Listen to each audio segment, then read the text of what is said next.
Sugatan ang isang rider sa Antipolo, Rizal matapos sumalpok sa kasabay na van.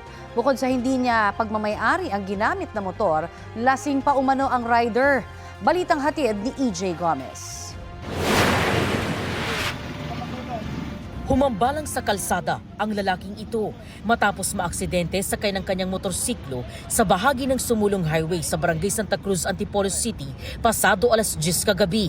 Sumalpok ang motorsiklo sa kasabay na van. Pagdating namin, nandun siya sa may tabi ng motor niya. Nakatihaya.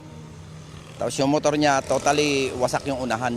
Tapos ayun, kalat yung mga debris ng mga ng motor at saka yung sa van. Duguan yung muka. Tapos may tama sa banda rito sa noo. Binigyan ng pangunang lunas ang 28 anyos na rider saka isinugod sa ospital.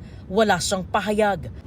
Ayon sa 61 anyos na van driver, pauwi na siya nang mangyari ang insidente. Papasok daw siya ng gate ng kanilang subdivision nang bigla siyang banggain ng motorsiklo. Sobrang bilis. Nakasignal light ako, pakaliwa. Bigla akong binangga nung nakamotor. Halatang lasing. Ayon sa barangay, walang mga side mirror ang motorsiklo. Ang rider, wala rin daw suot na helmet. Pagdating doon, ma'am, ng OPSS, inihingi sa kanya yung ORCR at saka yung license, wala siya mai-provide. Yung motor hindi sa kanya, hiniram lang. Paglapit namin, amoy alak yung driver ng motor.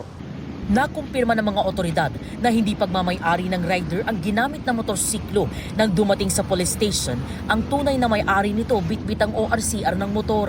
Nakatakdang mag-usap ang dalawang panig ukol sa reklamong isasampa laban sa rider.